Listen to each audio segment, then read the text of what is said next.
এবং সোমবার দিনকে পস্কো কোর্টে বোধহয় অ্যাকিউজকে তোলা হবে। আমি সেদিন হয়তো রাজ্য সরকারের হয়ে শ্রীরামপুর কোর্টে মামলাটা করব। কানাইপুরে নাবালিকার ধর্ষণ এবং খুনের মামলায় সরকারের হয়ে ওকালতি করবেন কল্যাণ ব্যানার্জি। আগামী সোমবার শ্রীরামপুর আদালতে পক্সো কোর্টে এই মামলা উঠবে, সেখানেই রাজ্য সরকারের হয়ে সওয়াল করবেন কল্যাণ। আর সন্ধ্যায় কানাইপুরে নির্যাতিত নাবালিকার বাড়িতে যান শ্রীরামপুরের তৃণমূল সাংসদ। নাবালিকার দিদিমা ও দিদি সাংসদকে দেখে কান্নায় ভেঙে পড়ে। কল্যাণ বন্দ্যোপাধ্যায় তাদের আশ্বস্ত করেন সরকার তাদের পাশে আছে, সব রকম সাহায্য করা হবে তাদের। আইনি পথেও অভিযুক্তের যাতে মৃত্যুদণ্ড হয় তার জন্য সরকার লড়াই করবে। সাংসদ কল্যাণ ব্যানার্জি বলেন, মুখ্যমন্ত্রী আমাকে পাঠিয়েছে, সরকার এই পরিবারের পাশে আছে, অভিযুক্ত যাতে সর্বোচ্চ শাস্তি পায় তার ব্যবস্থা করা হবে, কারণ এটা বিরল থেকে বিরলতম ঘটনা। কি বললেন কল্যাণ ব্যানার্জি, শোনাবো। ঘটনাটা তো খুবই নির্মম, মানে ভাবা যায় না এরকম ভাবে একটা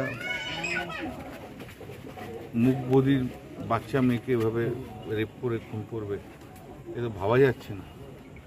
তো এখন যাতে আমাকে আজকে আমাদের মাননীয় মুখ্যমন্ত্রী মমতা বন্দ্যোপাধ্যায় পাঠিয়েছে,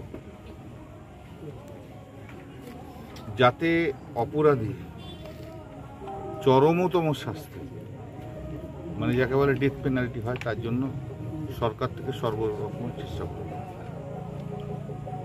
কারণ এটা হচ্ছে rarest to the rare incident.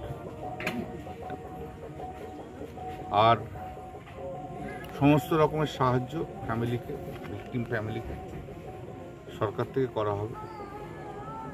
আমাদের এখানে পঞ্চায়েতের সবাই রয়েছে, তারাও এখন দেখছে, সবাই মিলে সাহায্য করবে এবং অ্যাকিউজ যাতে চরমতম শাস্তি পায় তার সব দেখা হবে। এবং সোমবার দিনকে পস্কো কোর্টে বোধহয় অ্যাকিউজকে তোলা হবে। আমি সেদিন হয়তো রাজ্য সরকারের হয়ে শ্রীরামপুর কোর্টে মামলাটা করব, যাতে প্রথম থেকেই আমাদের একটাই বক্তব্য, দ্রুততার সঙ্গে বিচার হোক এবং চরম শাস্তি, ডেথ পেনাল্টি হোক।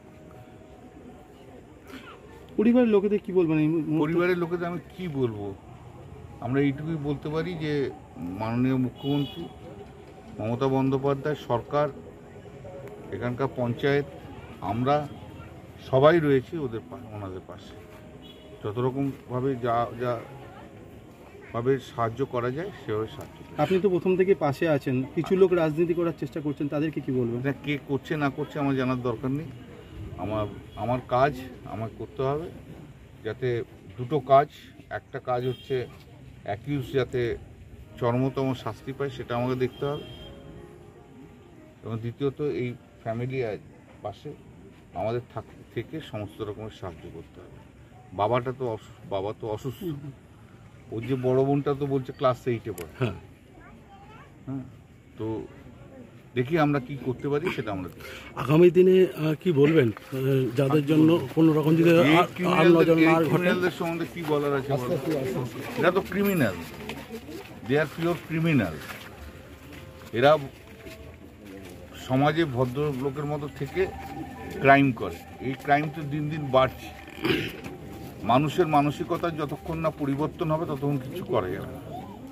সেই পরিবর্তন আমি তো যখন ওই আরজি করের সময় তো আমি বলেছিলাম, যাই বলো ক্রাইমটা করে কোনো একটা পুরুষ, দে আর পারভার্ট মাইন্ডেড। এই পারভার্ট মাইন্ডেড পুরুষরা সমাজের সঙ্গে মিশে থাকে, সবাইকে সঙ্গে মিশে থাকে। এদের বিরুদ্ধেই লড়াইটা, কিন্তু এদের বিরুদ্ধেই লড়তে হবে। Thank you.